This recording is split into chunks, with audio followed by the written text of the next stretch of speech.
Very nice sign of what I will be telling you about in the weeks and months to come, which I know is just as important as anything I tell you about economics, which is the reception to the kind of approach that you hear here, because that is also changing in the United States. So, for example, a little later tonight, I will talk to you in some detail, but since I last saw you in the last month, I went on 2 speaking trips. The first was to Santa Fe, New Mexico, and the second one was to Baltimore, Maryland. And large audiences in both of these very different places, different corners of the country. In Baltimore, I spoke at the Johns Hopkins University and at a place called Towson State, a public institution, which is really an institution for average middle and working class people. That invited me, and that I also taught a class there. Very interesting response of these students to what it is I had to say. The same is true at the Johns Hopkins. In New Mexico, as I'll tell you a bit more later, it was a conference that took place in Santa Fe is the capital of New Mexico, so all the Capitol buildings are there, and there's a huge convention center, and this convention center was taken over by a conference on public banking. This was a conference organized to support the creation of a public bank in New Mexico in the manner that North Dakota already has, a public bank that would be owned, operated by the state for the benefit of the people of New Mexico, and would not operate on the same principles that a private bank does, and so forth. And there was a very great interest in that, and I gave a talk there, and I will tell you something about it a little later.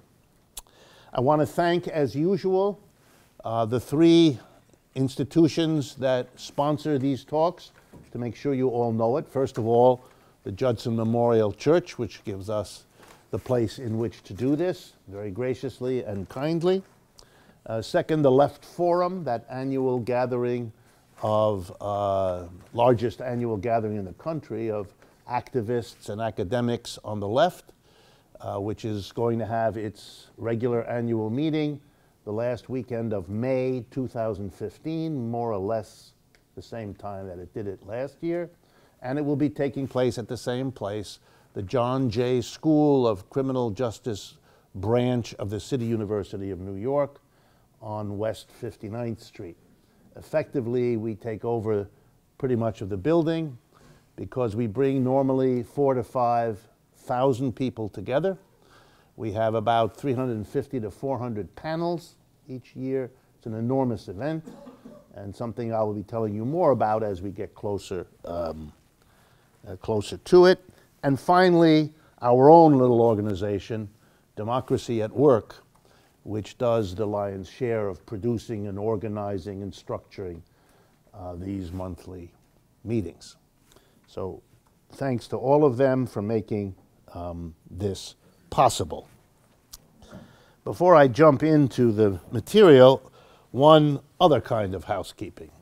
We've been doing this now for 2 or 3 years, and throughout that time, we either made no charge whatsoever, I mean, no cost of entry, or we had a suggestion, and we had a sliding scale, as you know, $6, $10, and $15 as a sliding scale.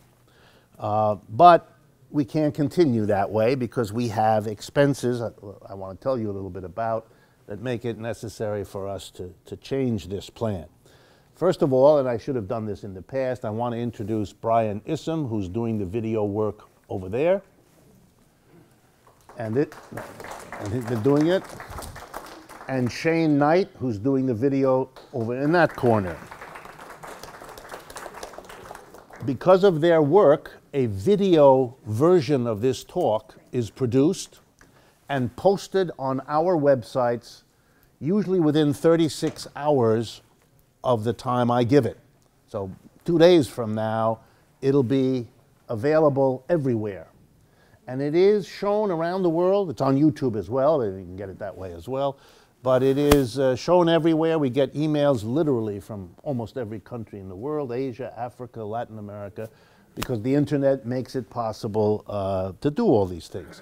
But as you could understand, whether it's the publicity or the camera equipment or the film that is used to make these sorts of things, there are chairs here, although we are getting close to running out.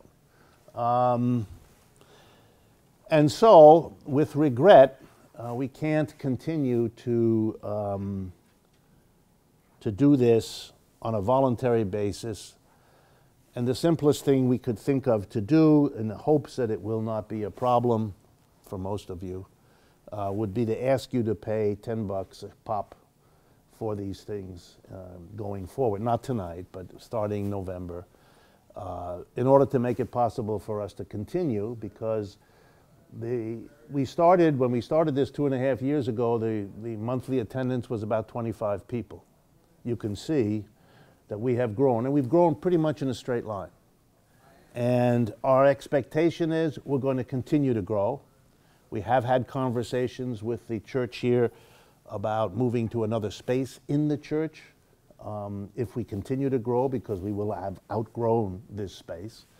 I don't know whether that'll work, but we've begun that conversation because we have to recognize that we are meeting some sort of need here that we're grateful. So I hope you will understand it. We don't do that with any, we're not happy about it. We wish we didn't have to do it, but we can't continue the way we have because it's costing us too much money. And if there were among you, of course, if anyone here is related to the Koch brothers,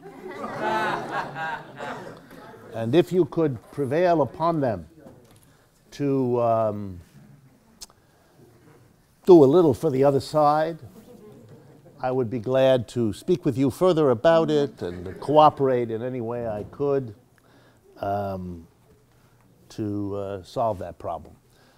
I am convinced, to be semi-serious here for a moment, I am convinced that we have the equivalent of the Koch brothers, either singly or in groups, but I think the left has a harder time understanding the need that among the other ways of helping, you've got to help financially too.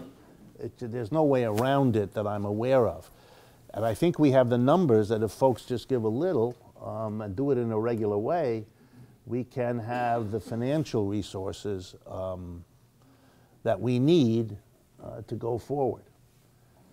It is very frustrating, just to speak personally, even though I am speaking all over the country and on the radio and television and all the rest of it, there are many others like me. And if there were the financial support, they'd be out there doing this too. And it's very frustrating to see how much more of an impact we could have if we had not only more financial help, but financial help is particularly tight and we need it. And I think there are folks who ought to come forward and provide it. In case you're interested, our organization, Democracy at Work, is what's called a 501c3 organization, which means we are legally empowered by the Internal Revenue Service and by the state of New York. Any contribution to us is fully tax exempt. In other words, you can deduct it on your income tax, just like you if you give money to a church or you give money to the Boy Scouts or anything like that. We have that status for those of you that might be interested. Okay, and as I say, I hope you will understand that we have to do that, and with regret. Finally, we add two things special tonight. If you are not filled out a subscription, signed your address for email address, we send out before every monthly meeting a kind of notice that it's happening. If you're not getting that, please sign out there, talk to someone at the table out there, and give us your email address, and that'll simply mean nothing else. We don't give it to anybody else. Nobody will advertise anything to you. You'll just be sent, a few days before each monthly event, you'll be sent the specifics of what's happening that night, and the time, and the place, and all the rest. And also we did ask, I think most of you have already done it, that when you came in tonight, it would help us to know how you found out about these meetings, what brought you here. There's a little questionnaire with 2 or 3 questions, that's all. Just if you fill it out, it'll help us understand how to build this process, which we're trying very much to do. Okay. Let me turn then to, as usual, some of the shorter things that have happened over the last month that I think anyone interested in economics ought to know about and deal with, and then go into the larger topics that are on the agenda that you got by email or whatever way you got it. Not in order of importance. I'm going to start with a story that needs and deserves no comment. I wouldn't know what comment I could say that could embellish upon this. Okay. This is a piece of information that I got from an article in a journal I don't normally read that someone brought to my attention called The Chronicle of Philanthropy. This is a journal that keeps track of trends in charitable giving in the United States.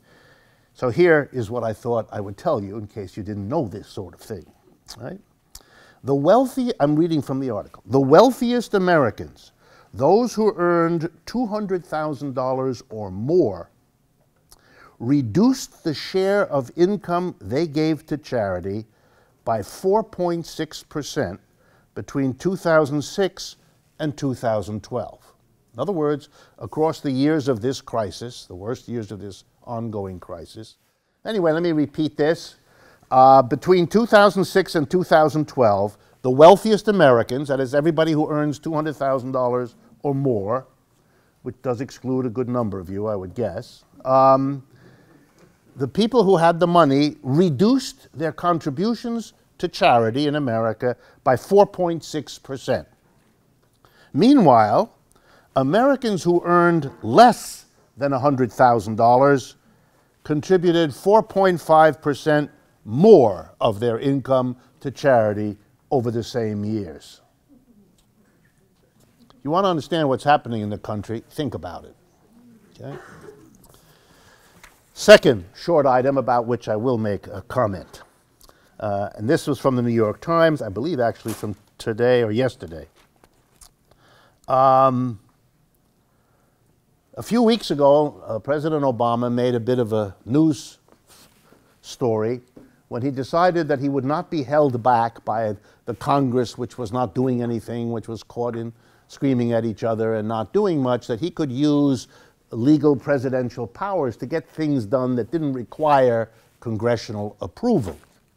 And one of those was to extend the minimum wage law to home health care workers. That's 2 million people in the United States make a living by taking care of either ill folks or elderly folks in their homes. There are now whole businesses and services that do that. 2 million people. And they would extend the right. To be sure that we all understand what this means, it means these people would have to be paid a minimum of $7.25 an hour, these 2 million. And if they worked more than 40 hours a week, they'd have to get time and a half, which is the law in this country. So they'd have to get paid $10 and whatever it comes to for every hour above 40. And the Republicans yelled and screamed, the usual. And yesterday, the Obama administration announced, I will read, that it would put off enforcement of its plan to extend minimum wage and overtime protections to the nation's nearly 2 million home care workers. It said it would not enforce this rule until June 30th of 2015, rather than starting, as they had said, on January 1st of 2015. And for the second 6 months of 2015, the department said it would, quote, exercise its discretion, end quote, in whether to bring enforcement actions against any employers that decline to pay minimum wage or overtime. The same president who tells us he wants to rebuild the middle class and repay the support that trade unions have given him isn't. is he?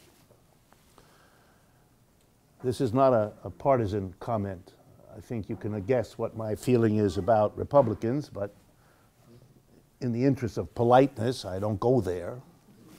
But when things have to be said, about others, it should be said too. So let me give you a second one, which I found very disconcerting over the last month. And the fact that I can give you two like this does suggest that there may be some important political shifts going on having to do with the election next month that everybody ought to have in their head when they read about these sorts of things. A case is now before the Supreme Court of the United States. Doesn't get much publicity, and so I wanted to tell you briefly about it.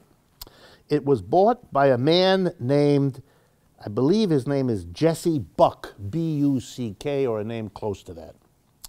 He is an employee of Amazon.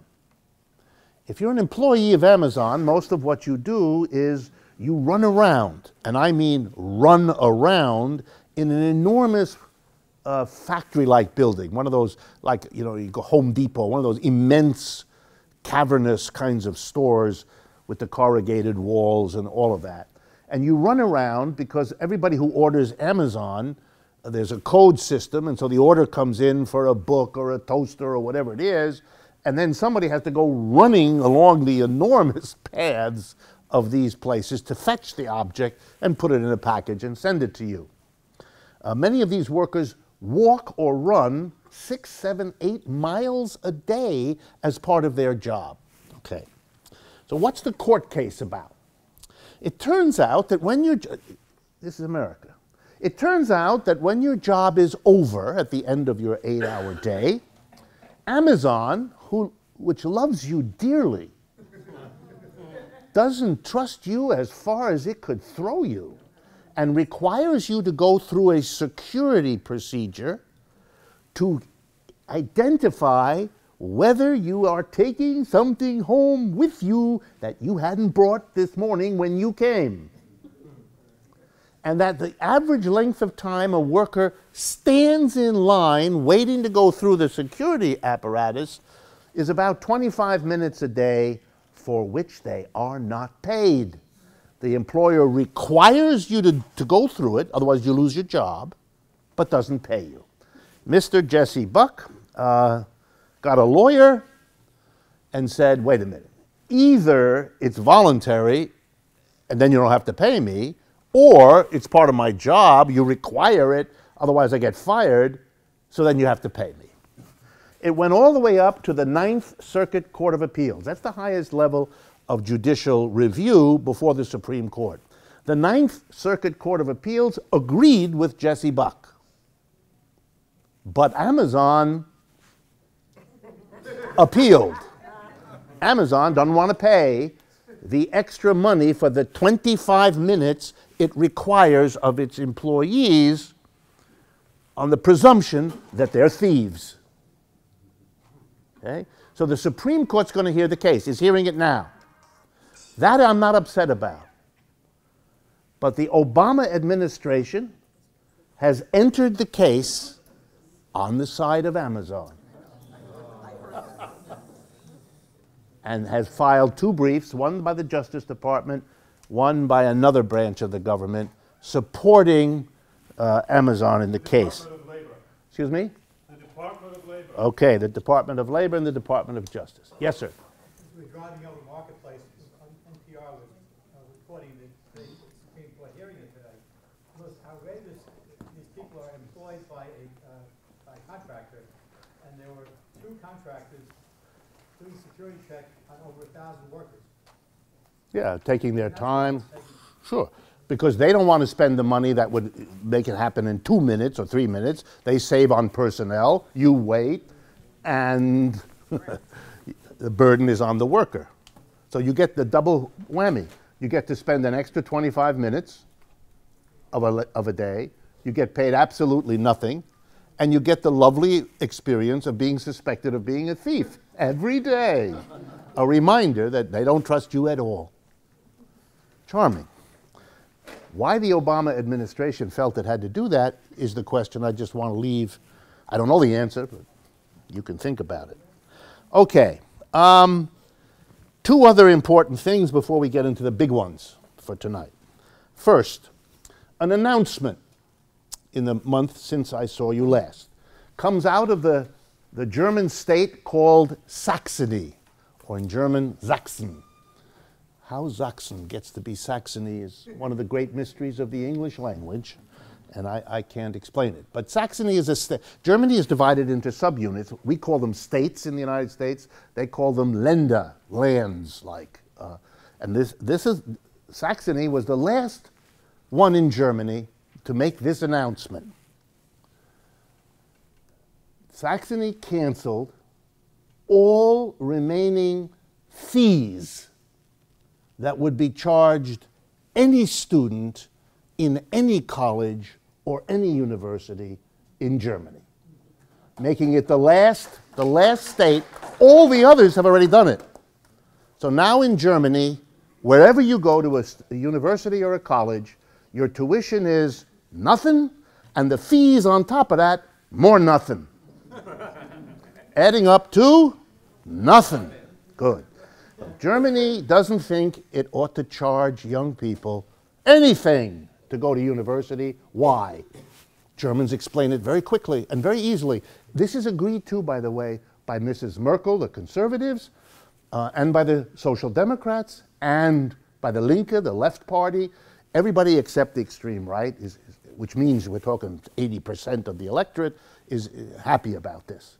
Why? Because everybody in Germany, because the German argument, everybody in Germany benefits from having educated people. An educated person is a better neighbor, a better husband, a better wife, a better teacher, a better citizen, all that. And there are 1,000 ways we all become more productive as human beings, and therefore education is like having a park in the middle of your city. It's something that a civilized community does. It has a lovely green place where you can take your dog and have a picnic and all the other things that people do in parks. And an education is even more important. Can you imagine? Germany charges nothing. That's normal, by the way, on the European continent. Germany's not alone. Even England, which is the one country most like the United States, for some historical reason. Even England, which does charge tuition, didn't used to, but now charges tuition and fees, much lower than the United States. But they have a rule in England. They make loans to students the way we do here too. But the difference is, I thought some of you who are struggling with school loans or have relatives or friends who are, here's the rule in England. The first $34,000 a year anyone in England earns, right, can't be used to pay off a school loan. Okay? Only if you earn more than $34,000 a year, you pay 9% of the extra above $34,000 that you earn. And therefore, one last thing. At the end of 30 years, whatever is outstanding that's left of your loan is erased and forgiven. You don't have to pay it. So therefore, if you make $34,000 or less as an individual, you will never have to pay back your loan, and it will be forgiven after 30 years. We don't do that in this country, not even close. So something, again, something to think about. Final, before we do the big ones. A tremendous fight is now brewing, it's already happening in Europe. And it's something that bears watching, because remember, the world economy is changing. Some of you saw, I suspect, yesterday and today, a bit of a crazy headline that yesterday or today, the People's Republic of China became a larger economy for the first time than that of the United States.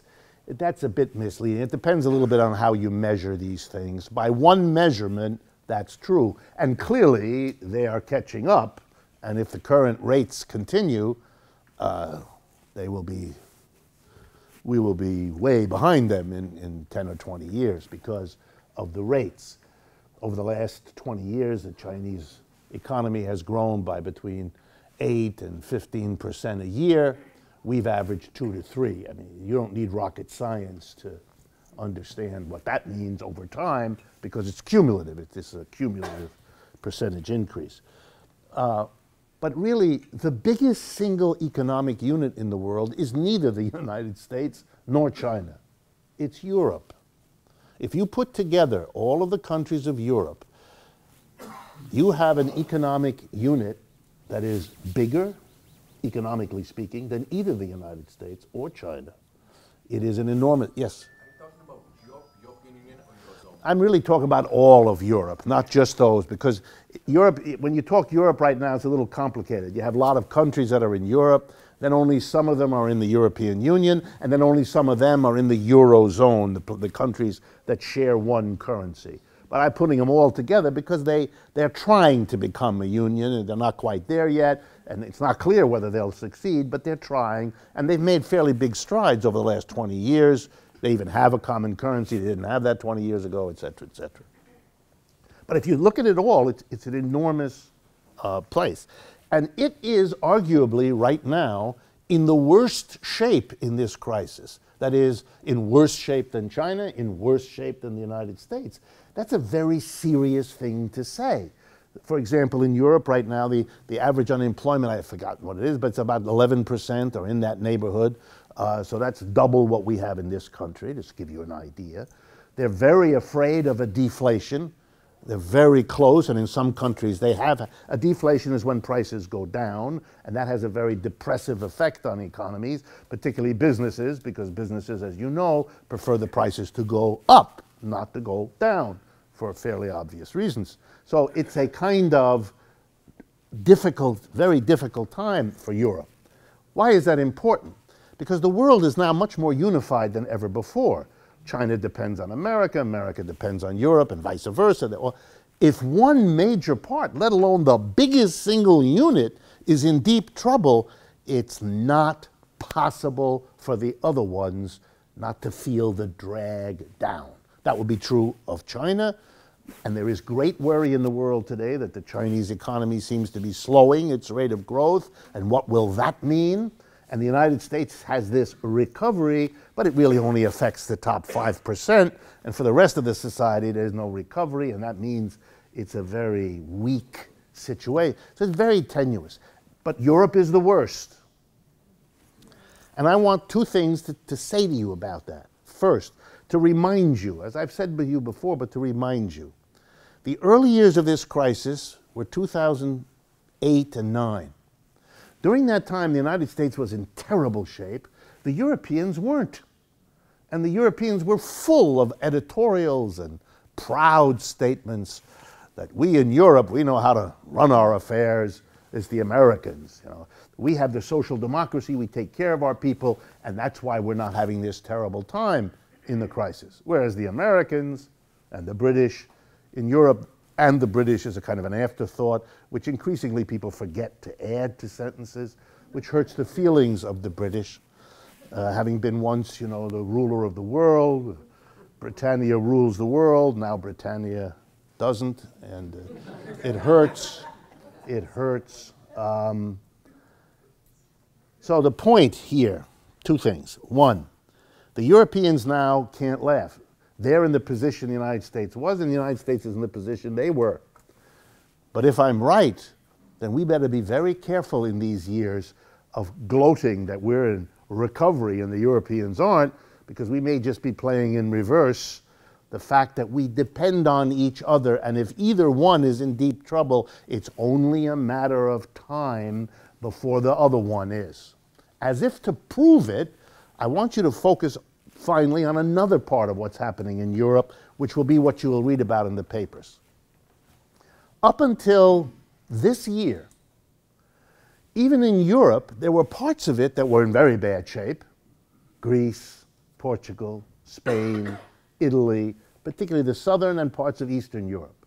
But France and Germany, the two big powerhouses of the European economic system, the most important economic units in terms of countries, and Scandinavia were in good shape.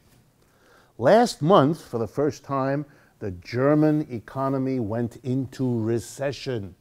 Why? Because in the end, most of German's output is sold to the rest of Europe. And if the rest of Europe is in deep trouble, they can't buy the German refrigerator, the German car, the German you fill in the blank. And sooner or later, even if Germany finds customers in China and so forth, they can't solve that problem. So what you now have is the proof that if you're part of an economic system in which a portion is in real trouble, it's really only a matter of time before that trouble comes to you.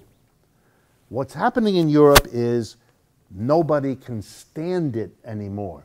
The unemployment is too high.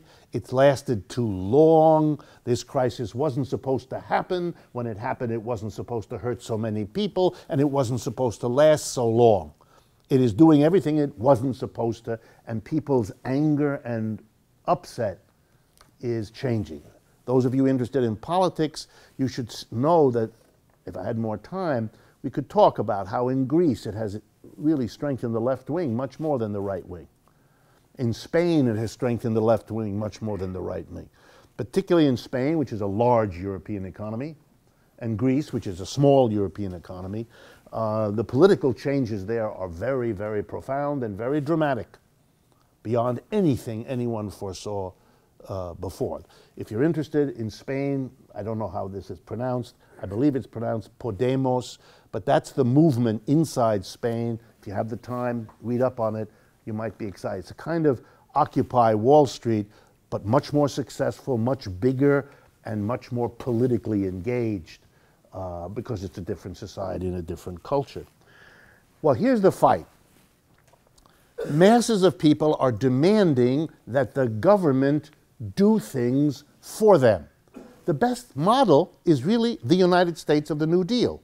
They want to have happen in Europe what once was done in Europe in the 30s, but where the great model is Roosevelt. Help old people with Social Security improvements, help the unemployed with all kinds of supports, pump up the economy, stimulate, if you like the American word stimulus, but don't stimulate from the top down, stimulate from the bottom up. We're going to help the mass of people, and then they'll have money, and then they'll buy things, and that will make profits for the companies, but we're going to help the masses, and it'll trickle up to the company rather than help the banks and the companies and hope that it trickles down to the average person. And the European governments have not done that. They have followed what's called an austerity program, which is when you cut back on programs for the mass of people, and if anything, you raise taxes on them. Why? Because you've borrowed so much money, you have to keep the banks and the other lenders happy with you by not spending too much money and not borrowing anymore. That's what Obama has done. Obama raised the taxes. For those of you who remember, last year he went back up. The Social Security portion taken out of your check was raised by 50% of what it was in the first 2-3 years of the crisis. And he has cut back drastically on government spending. Now, that's partly the pressure of the Republicans, but he's gone along with it. So we have austerity here like they have in Europe. But the Europeans can't stand it anymore. And there is a fight. And you'll see this played out as a fight between the French and the Germans. The two big powers have fallen out, and you're going to see this very popular in France, a young man about 35 years old who's their new finance minister. And he's taking on Angela Merkel, the head of the German government, because she's the big supporter of austerity, and she's having harder and harder time staying with austerity now that the German economy is going down and their people want help. So you're going to see this fought out. And the reason to pay attention is A, because Europe is such an important part of the world economy, B, because the United States depends on how well Europe does or doesn't do in the next 2 or 3 years in terms of what's going to happen here, and finally, it's a model. If they turn the policy in Europe and it works, the pressure here to change from austerity to something else will also go up, and we'll see a very dramatic change. I think that's worth your watching. Okay. Let me turn then, as we often do, to some of the bigger items. Perhaps the biggest political event since we met last was the huge march here in New York around climate change. I don't know what finally was the estimate, how many hundreds of thousands were? 400,000, was that sort of the consensus? Okay. So anyway, one of the larger marches we've had in recent times, a lot of people, average people, people from all different kinds of communities and groups, celebrities, non-celebrities, and so forth. Clearly a strong statement of people very worried about global warming, climate change, and all of that. And I was very happy, given who I am, to see that there was a lot of motion, signs, and people making comments that linked the problem of climate change and global warming on the one hand to capitalism as an economic system. That is long overdue, and that's really what I want to talk about a little bit with you tonight, to try to strengthen that connection. So I'm going to try to make the argument in a short amount of time why capitalism bears a special responsibility for the degradation of the natural environment, of which global warming is just a part. But I think that's an argument that is very rarely made explicit, so that's what I want to do. Okay, so let's begin. The key central institution of a capitalist economy is the enterprise, the store, the office, the factory, because that's where the goods and services that we all depend on, that's where they get made. The clothing, the food, the shelter, the entertainment, whatever, is all produced, almost all of it, produced in enterprises, businesses, firms, whatever word you like. And capitalism has a particular way, as you know, of organizing a firm. Not the only way, not the way that has been the way we've done it most of the history of the human race, not at all. It's relatively new, 300 or 400 years old. It's a particular way, and here's roughly how it works. There are a group of people who are technically the owners of the enterprise. They own the thing.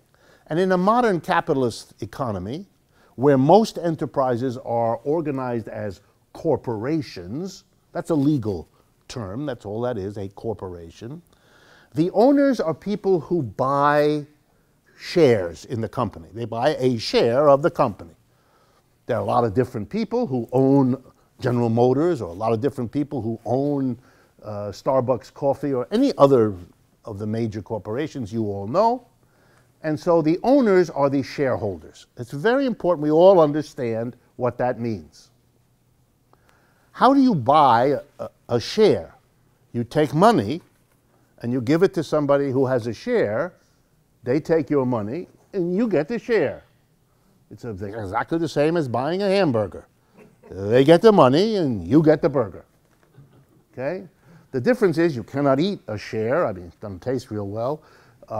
Mostly now it's all done electronically, although you can get a piece of paper if it means a lot to you to mount it on the wall, things like that. And you go to a place where you buy shares. It's called a stock exchange, because the stock is another word for share, and you go to the exchange to sell one and buy another one. So if you want to buy one, you go to the exchange and buy shares. And if you want to sell your share to somebody else for money, you go to a stock exchange. And there's a broker, that's the agent, who works this deal for you. That's all. And you pay him a little bit. A commission, a kind of fee to make the deal. That's it. That's how you become a shareholder. That's how you become an owner of an enterprise. You buy shares. Okay? How many shares does a company have? As many as it can get people to buy them. A share is a marvelous thing. You have to appreciate the sheer aesthetic artistry of capitalism. For example, I have a company. I make bags of mixed nuts, let's say. Here's a commodity. I put the nuts in this little bag and I advertise it. And I'm doing real well. I hired my Uncle Harry and my neighbor and selling more nuts, and pretty soon I have a little workshop and I hire some more, and I'm going to be rich making salty nuts. And in order to be rich, I need something. I need to buy this big machine that I can pour the raw nuts in at one end, and out at the other end, little packages, roasted, salted nuts with a lovely elf on the outside, teasing you to try these delicious items. But I don't have the money to buy that expensive machine. I can do the following. This is really wonderful. If you didn't like capitalism before, you're going to like it now. I can say, my company, let's call it the Acme Nut Company, I can write a little brochure that says, we're going to make a fortune with this machine, and we've got the secret, the special sauce, and the salt is not regular salt, it's Himalayan crystal salt. What you know, because you're all hustled by this every day, we all are.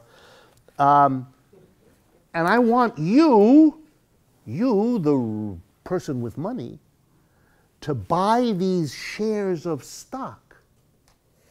I'm going to have them printed up. A piece of paper. This is one share of the Acme Nut Company. The cost to me of printing the piece of paper, a quarter of a penny. And I'm going to sell it to you for $30 a share. You notice the markup there? You get that? It costs me a quarter of a penny, and you're going to give me $30, with which I'm going to then buy that piece of equipment and make all the packages of nuts and hopefully become rich. And you're willing to give me $30 for a piece of paper that you know costs a quarter of a penny to produce, because you want to be a part owner of that company that goes viral, probably the wrong metaphor, for the nuts.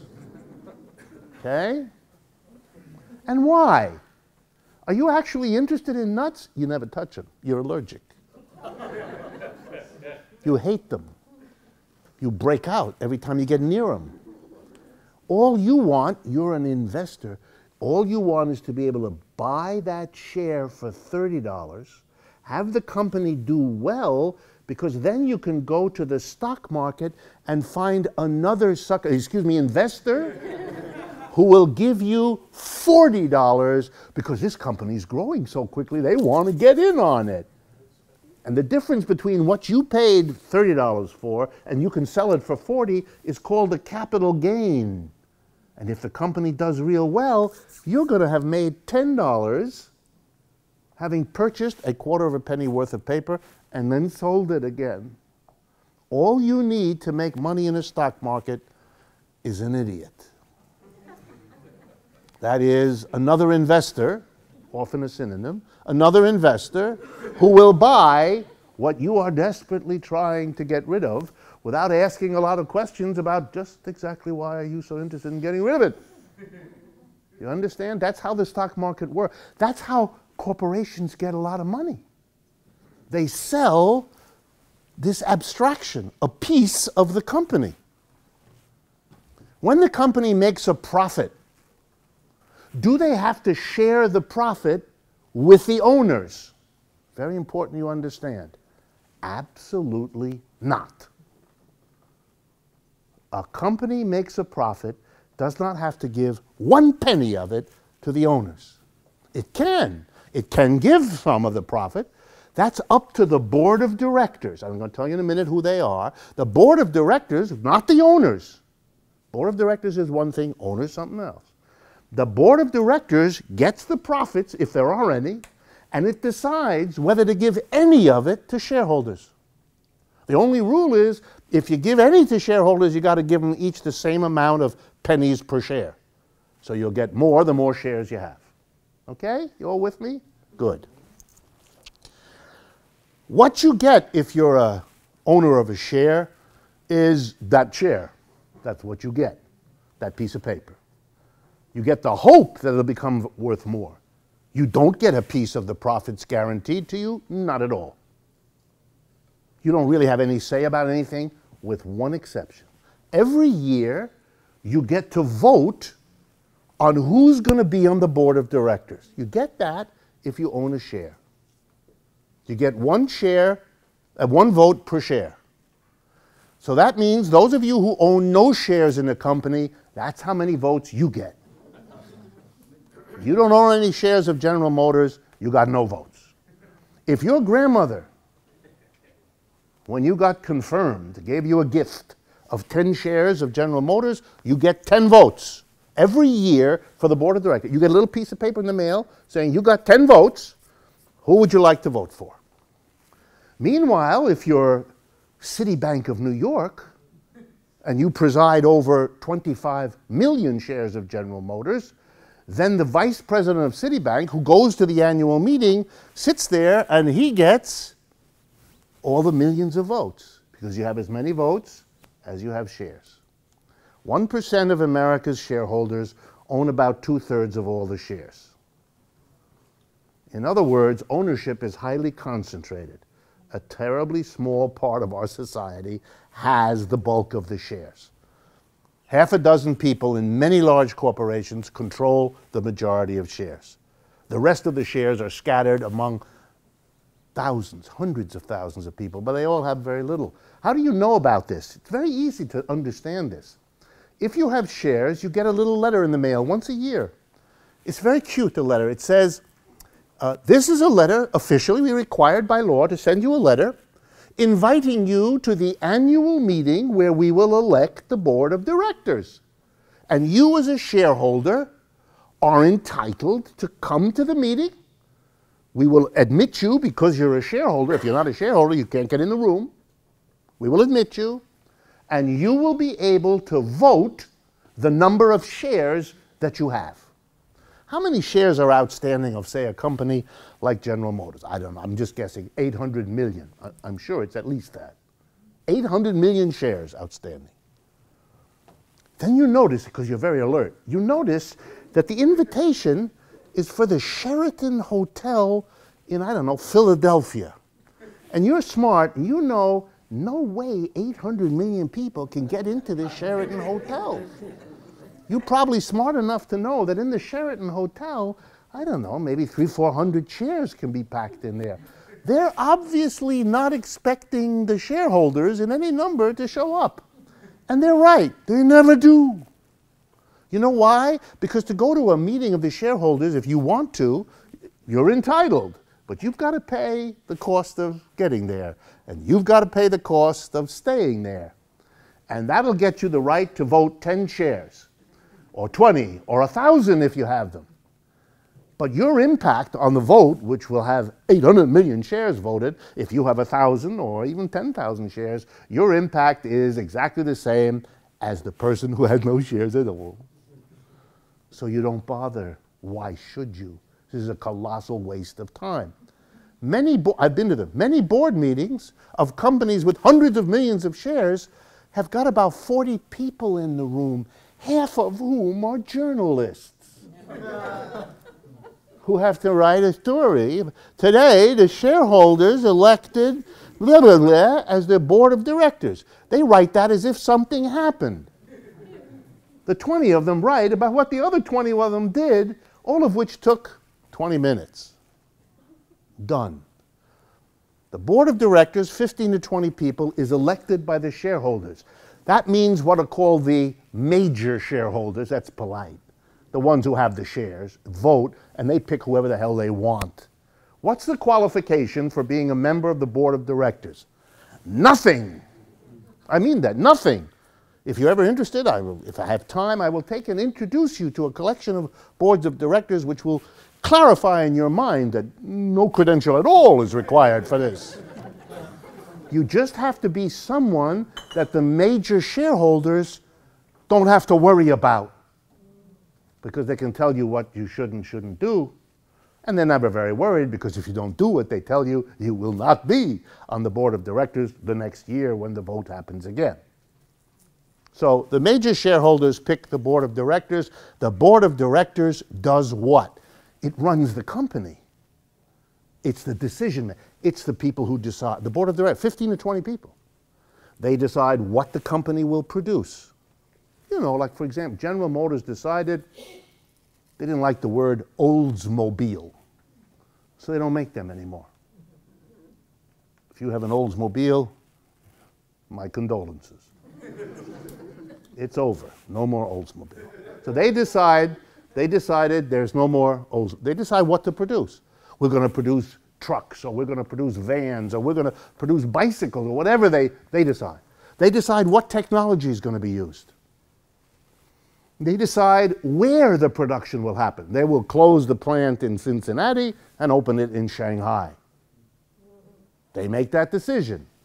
And they also decide what to do with the profits of the company. Very important. Whatever profits the company earns, the board of directors gets that into their hands, and they decide what to do with it. Every year at Christmas, the head of the board of directors, often the president of the board, gives a speech.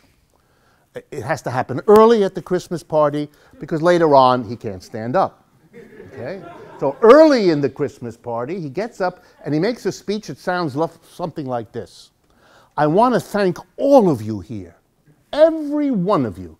You who sweep the closet, you who clerk and file the papers, you're the secretary, you're the manager. I want each and every one, he says it with real passion, each and every one of you helped to produce the profits we earned this year. And I want to thank you.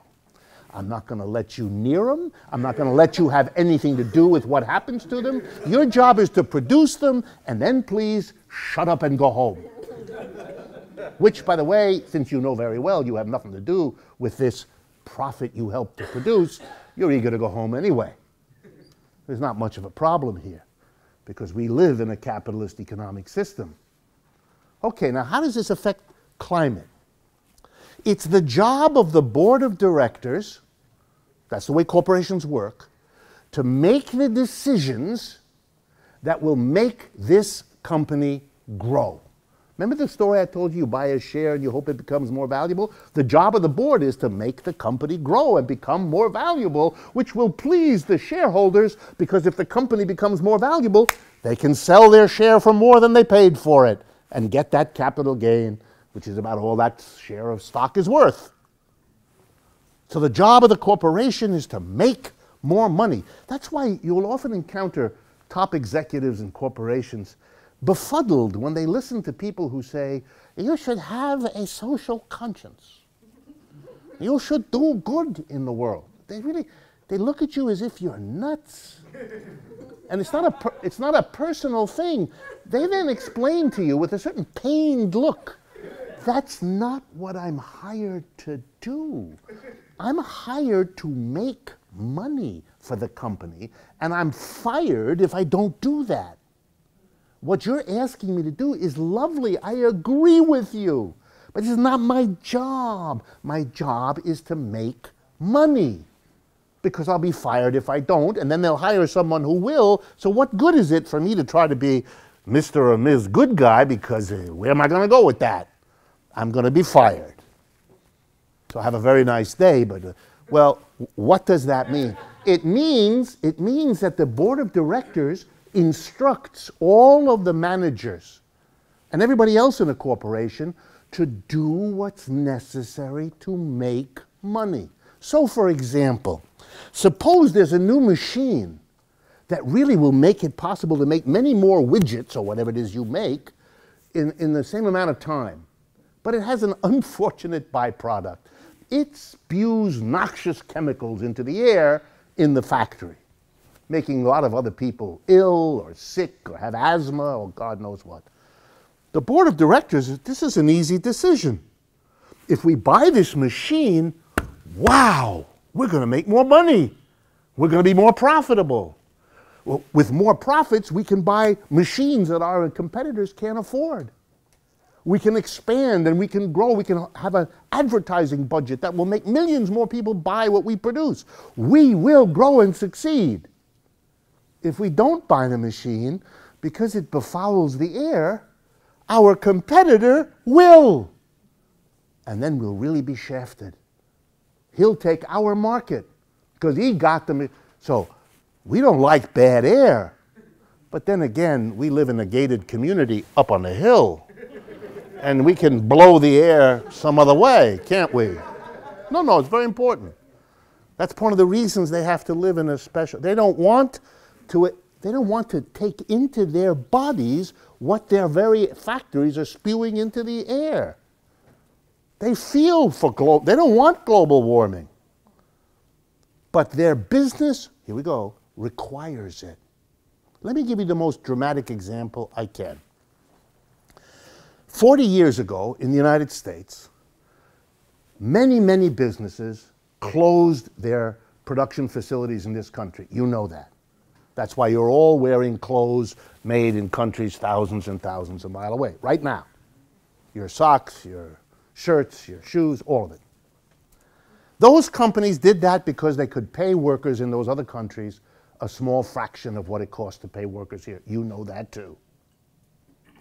In other words, they went there because it's more profitable to make shoes if you pay people 20 cents an hour than if you pay them $15 an hour. This is not rocket science, right? Capitalists can manage this. They can sit there, hire an economist like me. I will make it complicated, but they'll get the basic idea. You're going to make more money if you go to Brazil or China or India or wherever. So they do, because it's profitable. But of course, if you produce far away, you have to bring all that crap here. You have to go on a ship on the ocean, dumping all kinds of toxic crap into the water. That's what these ships do. The smokestack emits a vast array of God knows what into the air. You waste energy like it's no tomorrow to run these ships. This is an ecological nightmare, what we have done in the world. Everything that you consume now has to travel thousands of miles at the cost of enormous energy loss and global warming and all the rest. Why did it happen? Because we want our shirts made in China? Of course not. You really give a damn whether your shirt is made in China or Panama or Hoboken? Come on. You could care less. We didn't go there because it's cheaper. We went there, the decision was not made by consumers. They didn't decide to move production. The company made that decision, and it did it to make money because that's what it has to do to survive.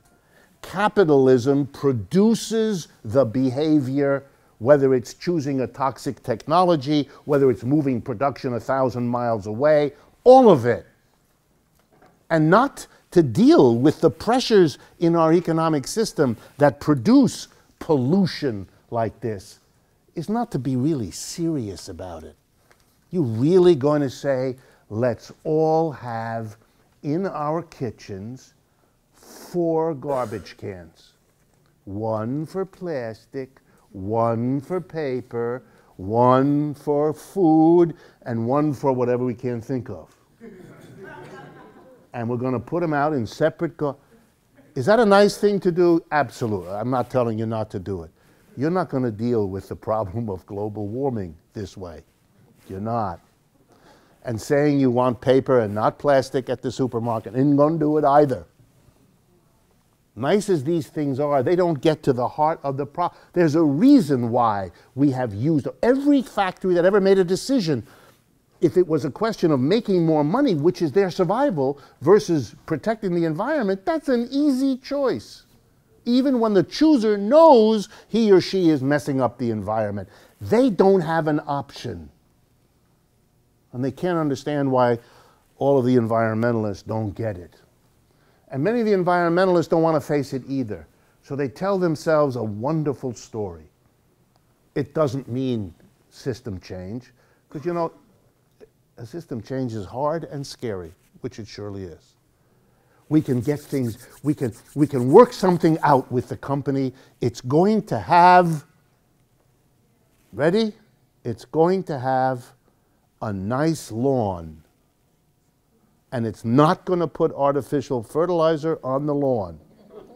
It's going to collect dog droppings in 50-mile radius, process them and put... It's charming. It's good for public relations. It doesn't deal, but it's serious, it doesn't deal with the issue. The critique of capitalism always had partly the question, what is it doing to the human being? We're part of nature too. What does it mean that we're working 40, 50, 60 hours again, most of us? That the younger generation is basically being told, there is no 40-hour week. You got to get a job. You're lucky if they let you out at the end of 50, 60, 70 hours a week. That's not good for you. Your nature can't handle that real well. And what many of us do is, right, we drink too much or we eat too much. You know the ways we cope. That's a system problem. We didn't suddenly decide that it's necessary to have 15 Hershey bars every day. It wasn't required. We aren't crazy, but we are caught in an economic system that works this way. I think the ecological movement the environmental movement has been afraid, for good reasons, to raise the question of capitalism, because that gets you looked upon as a socialist or a communist or an agent of Moscow or all the other taboos of our culture. I understand that was a reality, but that's less of a reality now than it's been for 50 years, so there's more space to finally say what has to be said, and if we get to that point, then we can maybe make an alliance between those that are critical of capitalism for 26 other reasons and those that are environmentalists, because they'll understand they have a lot to talk to each other about and a lot they share, even if there are some issues on which they differ. And that might make both of the movements, the anti-capitalist and the environmentalist, a lot stronger than keeping separate from one another. Okay, second large issue. I call this a report from Santa Fe, because I want to tell you about what's going on in Santa Fe, partly because it's very important for the rest of the United States, but maybe somebody here will get excited about the idea and do this for New York. So here's what Santa Fe in New Mexico was concerned about. They told me a number of times how troubling it is for the folks in New Mexico that they're often neck and neck with another state in the United States for the rank of the poorest state out of 50. The state that they're always neck and neck in is Mississippi. And they're not happy about the fact that they're competing for who's in last place in the poorest state in the Union with Mississippi. And one of the things, not the only one, they're not naive, one of the things they think has contributed to it has been the fact that they don't have a place to go to get credit when they need it. Credit as an individual and credit as a small business, credit as a farmer, there's a big agricultural part of New Mexico, and so on. And as they looked into it, they decided that the reason they have trouble with credit is that all of the money of the institutions and people of New Mexico is deposited into a few big banks. The same big banks that you're familiar with. Bank of America, Citibank, Wells Fargo, the monsters that are the dominant forces in American banking. They put their money into those banks, and those banks then, being businesses, use that money where it's most profitable to use it for them. That's their job as a banker, as I'm going to explain to you in a minute. And the people there said, okay, that turns out often to be not New Mexico.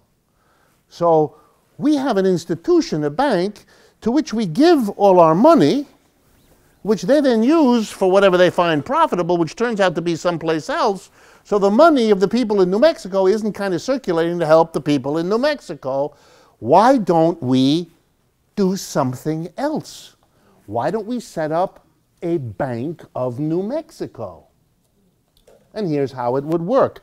And the model is what exists in one state in the United States, the state of North Dakota. For 100 years, just a footnote, for 100 years, North Dakota has had a public, government-owned and operated bank. 100 years. Republicans and Democrats from time to time have said we shouldn't have that, that's socialism. The people of North Dakota, who are not radicals, with some exceptions, of course, but in general, it's not, when you say radical in America, North Dakota doesn't pop up Okay? But the people of North Dakota have not listened to anybody, conservative or otherwise, telling them to get rid. They want that public bank, and they've kept it despite the anger and opposition of the big private banks in America. They've kept it. And here's what the Bank of North Dakota basically does.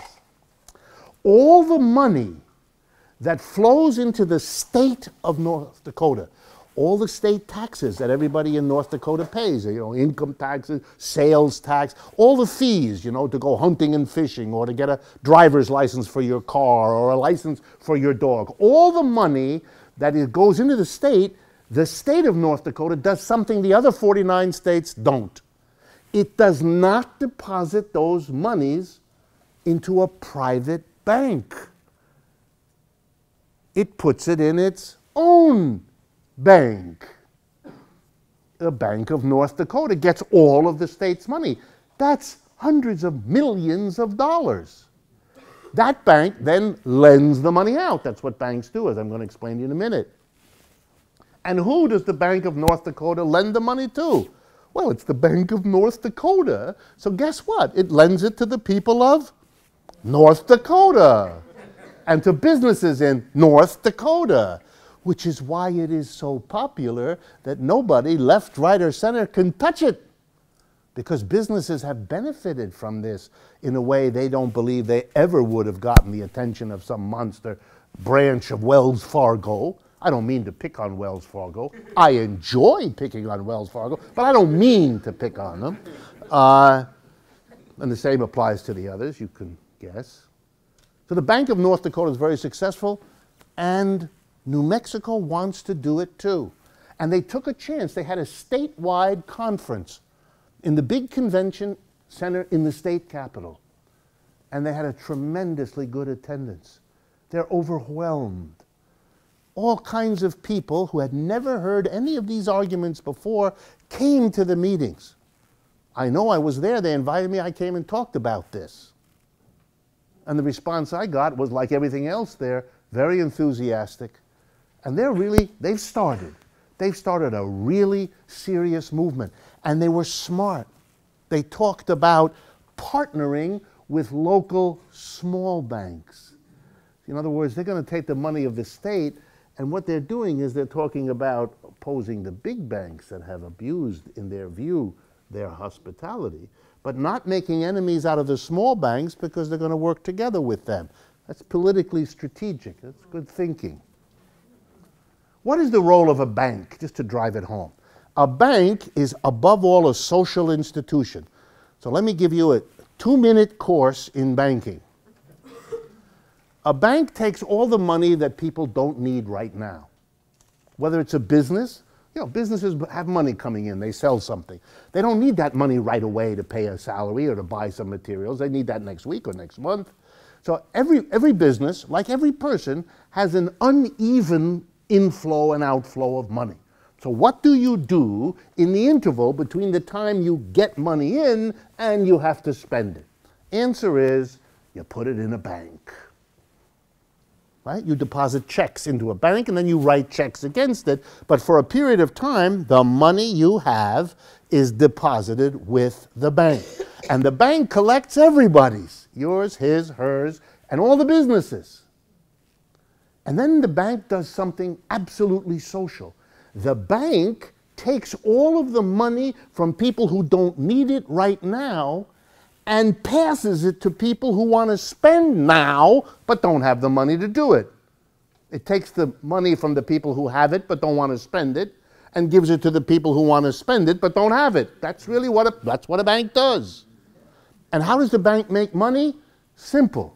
It gives to the people who deposit the money in there very little, and it charges the people to whom it lends their money a lot. That's why the banks are made of marble. This is a good business. You take in other people's money and pay them little or nothing. You have noticed that the money you deposit in the bank these days gets paid little or nothing. It tilts towards nothing. You know that. Meanwhile, the banks lend it out. One of the most favorite things for banks to do is to lend it to you for a credit card. When you use a credit card, that's actually a loan from a bank. What's the average interest on credit cards these days, you know? 17 or 18%. So now let's see. The bank gets you to deposit and gives you 0.5%. Then it takes that money that it got from you and gives you 0.5% and lends it to your cousin for 17%. Oh boy, are you in the wrong business? This is the business for you to get into. You can't start a bank unless you get special permission from the state or the federal government. Banks are limited. Otherwise, we could all get in on this business. This business. But here's the really important part. To whom the bank lends shapes the culture. All that money is available. Suppose I want to build, well, I'll give you an example, a real example. Suppose I had the following idea, that the world has a terrible deficiency of medical personnel. Nurses, doctors, all the people that care for ill folks. And I want the banks to give me a ton of money so I can create an intense program of training, every kind of level, from doctor, nurse, on through all the different, and I'm going to produce a fantastic program of filling this need in society, caring for people. Because I'm convinced that the world is full of people who need care and they didn't care for them. I go to the bank and I say, I want this. The bank says, very nice idea, but it's more profitable for me to lend to somebody else. Have a nice day. That's what banks do. You go and you sit. If you haven't ever done this, you sit there like a little puppy and please give me a loan. And the bank looks at you, puffs himself up or herself up, wearing the funny suit that they like to wear, the cheap suit that they didn't, doesn't fit real well. But they feel really good because they got it on you, don't you? You're the one begging, they're not. And they puff and huff and they say, we're very sorry, but there's a guy building a condo over on Riverside Drive and I can make a fortune on that condo, so you're not going to get the money for your clinic, for your training of medical personnel. And so that's what happens. You then live in a society that doesn't have adequate medical clinics, but it has a sufficiency of high-rise condos on Riverside Drive that you've never seen. I mean, they're all empty, but they're there, and they say Trump or something on them. They're very impressed. But that's a bank that made that decision. That's a bank. And whose money did they use? All of ours. It's a social institution because it takes everybody's money and then it decides what gets built with it. You'll see why I used the example of the medical clinic in a minute when I tell you a story about that. But the banks are social institutions. But instead of having the money that people don't need that they put in the bank lent out to something that we need as a society, we don't do that. We let the bank decide who to lend it to based on what's profitable for the bank. We as a society live with the results of a decision made by a minority about a completely other objective, which is making money. That's dumb. Capitalism, that's dumb. What are we doing? How are we letting that happen? There is an example of a country that did this, that actually took its money and used the credit collected from a lot of people to create an industry of training medical personnel. I don't know if you caught that story over the last month. The largest medical contingent so far to land in West Africa to try to deal with this Ebola epidemic that is so far, particularly in Sierra Leone, Liberia, and those parts of West Africa. The largest contingent comes from not the United States, not Britain, not China, but Cuba, by far. And it turns out, when you start looking into this, that Cuba has its people, its trained medical people, doctors, nurses, and all the, in 66 countries right now. Nobody else in the world has anything like that. Why? So I tried to figure this out. This is a mystery. Here it is, very simple. The Cuban Revolution, 1959. Tumultuous, as you know. Castro comes to power, blah, blah, blah, all that. There were about 6,000 doctors in Cuba. Half of them left. Went to Florida, where many other Cubans went, as you know. Those who didn't find room in Florida went to New Jersey. You should know that too. So they are Cuba. Well, those are, I think, the two big states, Florida and New Jersey. And so the Cubans were suddenly in a terrible situation. Half their doctors were gone.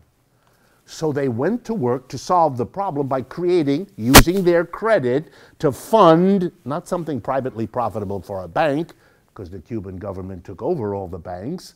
They they did North Dakota big time quickly.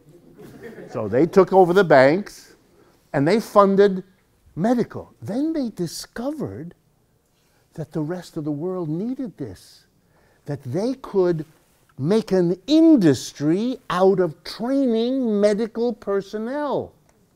So that today, sending their trained medical personnel to the rest of the world is the third largest producer of foreign exchange for them. Sugar is number one, tourism is number two, and medical they transformed a crisis for them into a fantastic industry. How does Cuba survive on petroleum? Cuba has no oil. It gets Venezuelan oil. And how does it pay for Venezuelan oil? 20,000 Cuban medical technicians went into Venezuela. And if you want to know why Mr. Chavez was as popular a leader in Venezuela as he was, one of the reasons was he blanketed Venezuela that never had any medical care for the mass of its people. Suddenly every little village had a clinic of Cuban-trained Cuban citizens providing medical care. You have a very different society depending on how your banks work. What the people of New Mexico are doing by replicating the model of North Dakota is saying we are going to have a banking system that, true to its social function, is now made socially responsible in a way that a private bank isn't and can't be. It's something to think about. It's particularly something to think about, and we're running out of time, but it's something to think about because of what's happened to the private banks. I just want to recoup for you what has happened.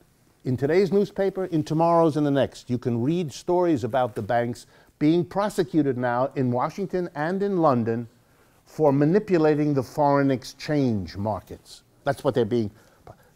They have now paid, I believe it's in the neighborhood of $20 billion in fines over the last 3 years for the mortgage crisis, when they made a mess out of all of that, including immoral, unethical, and illegal act. You have it here. Okay. Bank of America, U.S. reach $17 billion settlement. This is probably from a few days ago or something, right?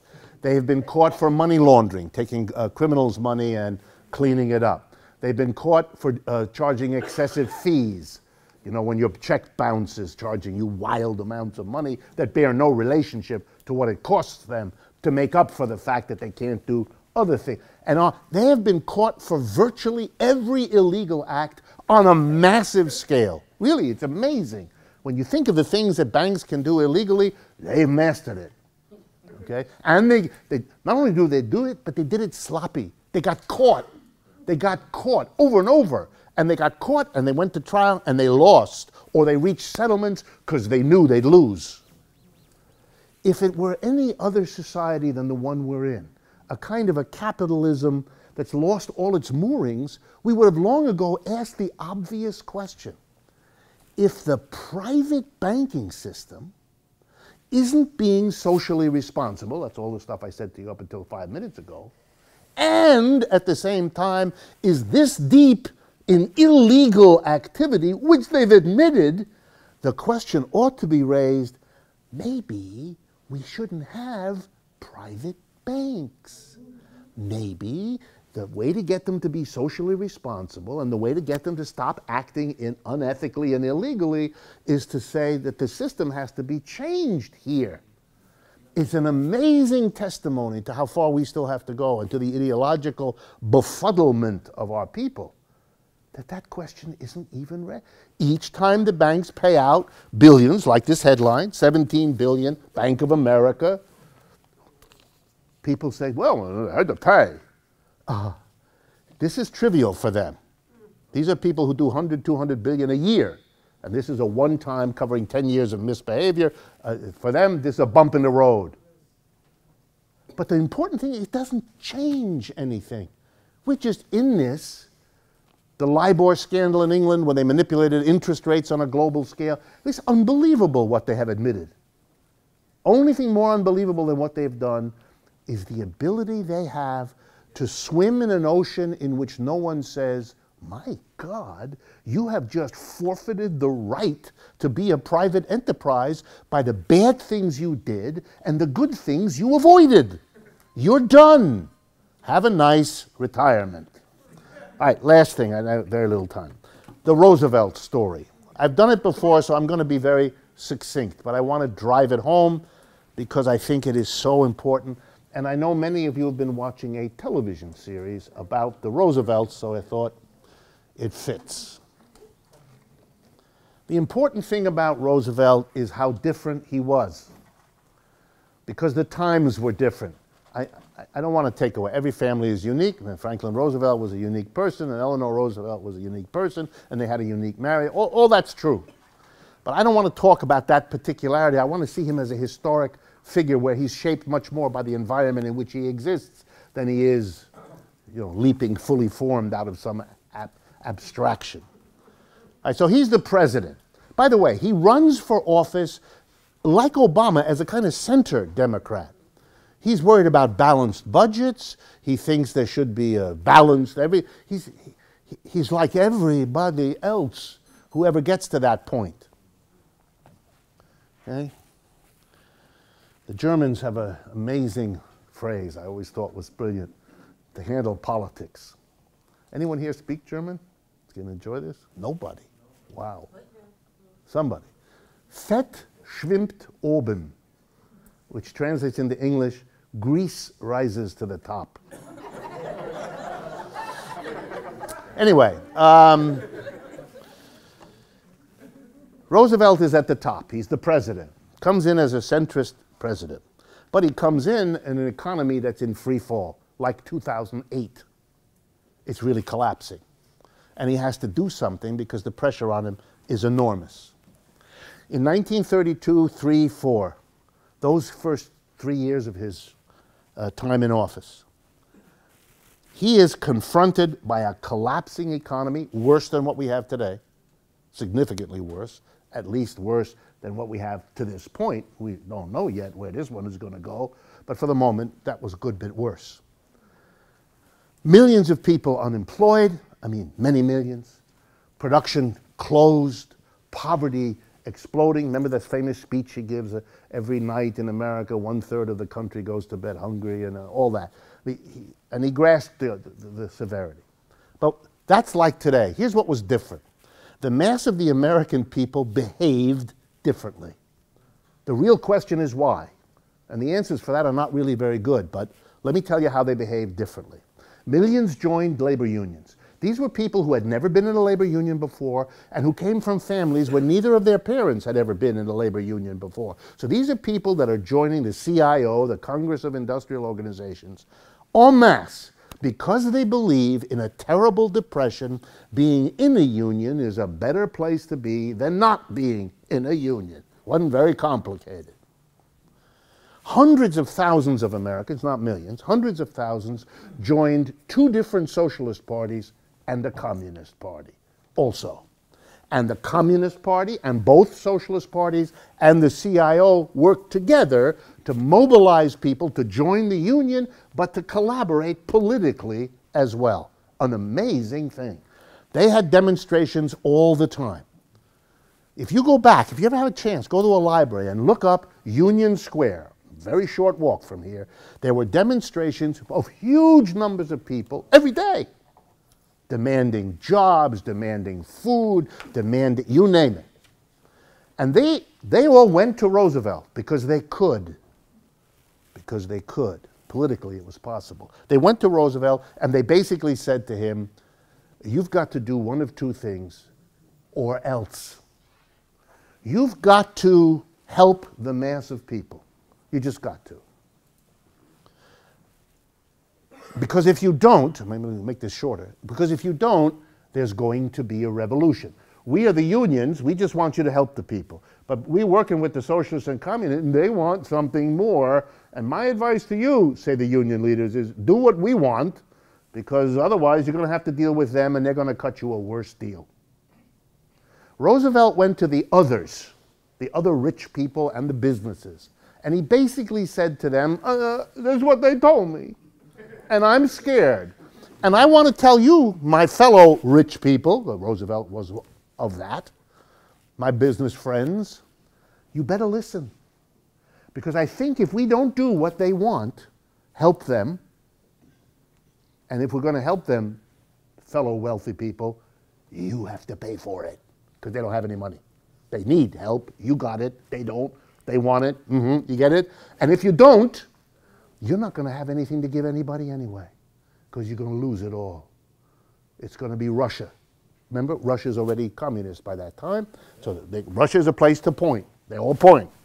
And if they didn't point, wouldn't have been necessary. Everybody understood everybody else real clearly. And Roosevelt convinced half of them. Just half. The other half he didn't convince. They thought it was a bluff. They would use the army against these people, which, you know, they did on occasion. And there was a long history of American doing that. So he didn't convince half of them. But he didn't need to. With the half he convinced and the mass of the labor, socialists, and communists, he had what he needed. And so he did it. He created the Social Security. I cannot tell this story often enough. We never had a Social Security system in America until the depths of the Depression. Think about it. An extremely expensive government program handing out checks every month to people over 65 until they died. What an idea. That's something you can't do normally if you're rich. We were going to do it in the midst of the worst depression. That's what we did. And before that was even established, he went on the radio and he said, I'm going to have an unemployment compensation program. We never had that in America either before. If you're unemployed because you got laid off, no fault of your own, we're going to give you a check every week for a couple of years to help you out. In the middle of a depression, when there were millions of people in that position, you were talking about hemorrhaging quantities of money that were unthinkable. He passed, next, the first minimum wage. We never had a minimum wage before, but he said it's disgusting. We can't have people working their rear ends off and getting paid this awful amount of money, so there's a minimum. You can't go below the minimum. That began under Roosevelt. And finally, the biggest one, he said this. If the private sector, private capitalists, he didn't use that word, but if the private sector, sounds better, you know, sector. Capitalist already sounds like you need to wash your hands or something. If the private sector cannot provide jobs for the millions of Americans who want them, then there's no alternative. I'm going to do it as president. And he created and filled 15 million jobs. This cost more money than anyone could imagine. Where was that going to come from? There's only one place it could come from. He taxed and he borrowed both from the corporations and the rich. That's what he did. He jacked up the tax rates on individuals. He jacked up the tax rates on corporations. He took in a ton of money, which he used to help old people, unemployed people, low-income people. That's what he did. Wow. He didn't do it because he was a nice guy, and he may very well have been a nice guy. He did that because he was under a lot of pressure. He was in deep doo-doo, to use the technical terms. Now, he had been told, that's why he was a centrist Democrat when he came into office. He had been told, you can't do, you try to tax the rich and the corporations to help the average person, you're politically dead. That's committing political suicide. You can't do that. This is America. He did it. And promptly became the most popular president in the history of the United States. Was reelected 4 times. No president had ever come anywhere near that. Not Washington, none of them. Roosevelt was reelected. He walked on water. Large numbers of Americans really thought that, you know, Jesus had changed his name and showed up again, as has been promised, as you know. And here he was, because he saved my family, and he saved the town, and he saved this, and he saved that. Amazing. Amazing. But here's the really important lesson.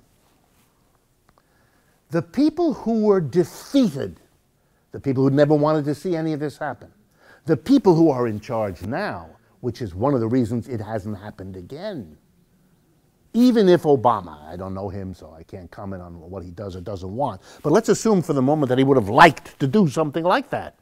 After all, he's the president in the closest thing to what happened then. He came in, that's no fault of his, he came in the president in a collapsing economy, like Roosevelt. So let's assume for the minute he would have liked to. But he didn't have any of the support, which, by the way, he says to people. You want me to do these things, he says to the left-wingers, you got to give me the groundswell like Roosevelt had. And he has a point. We didn't do it. The unions didn't do it. The socialists and communists are gone, so they're not in a position to do it. So what happened after the war? The people who he never convinced never stopped undoing what he had done. They didn't say, well, we lost, pack up our equipment and go home and watch TV. They never accepted that that had happened. They went right to work to undermine it or to twist it in ways that would serve them.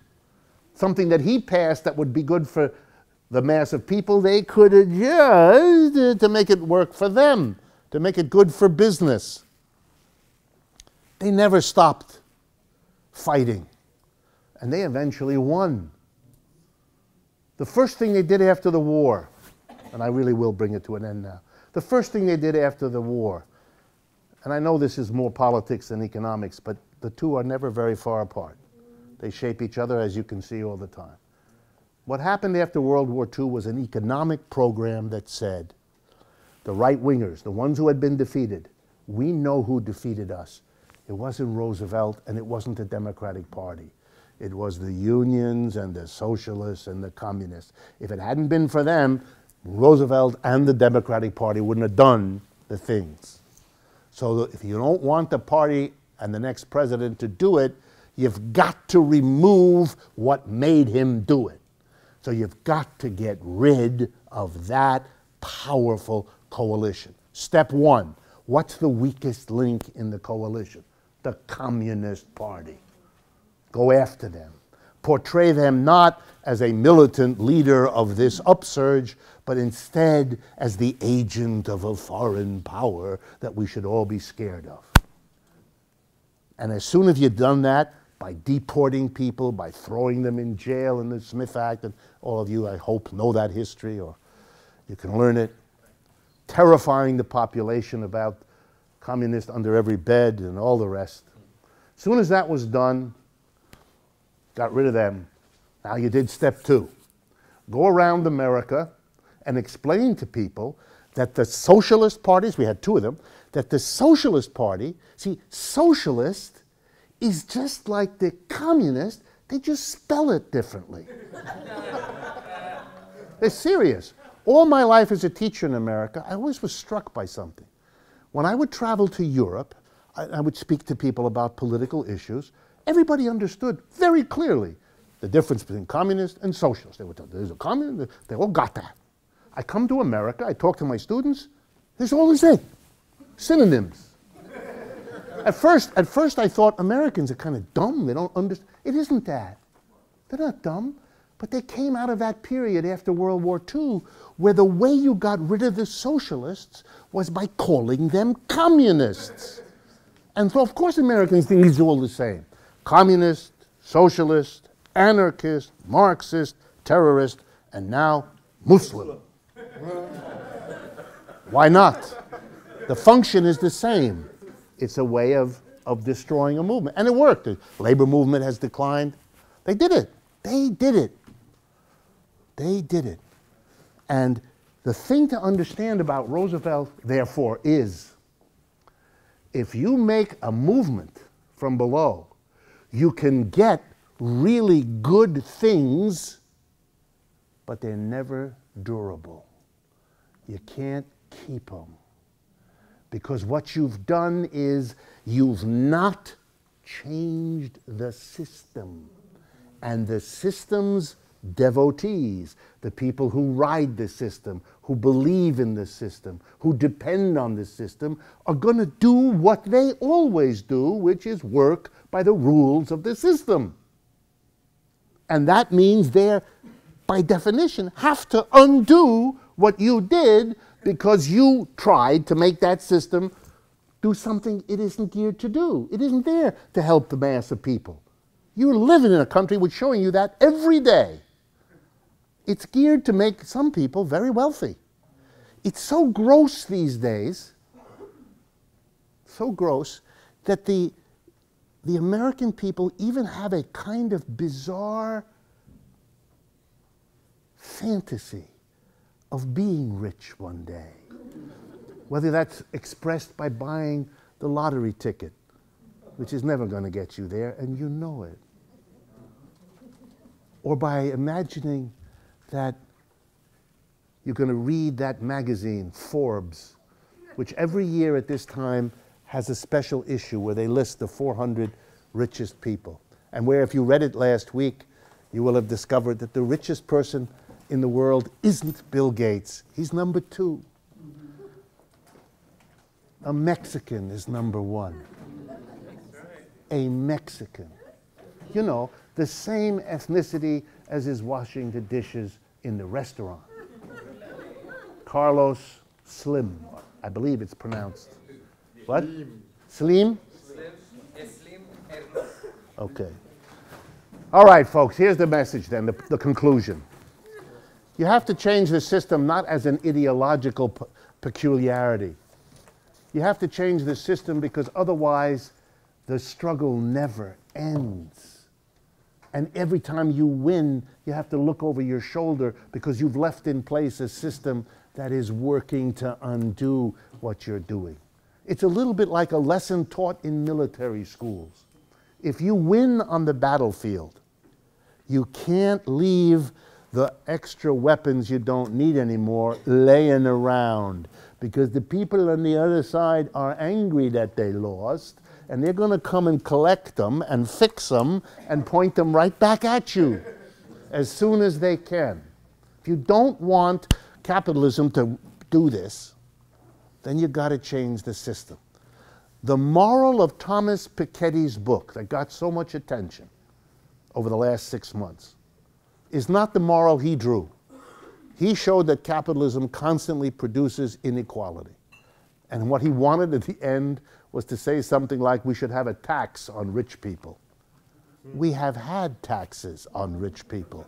We've had them over and over again.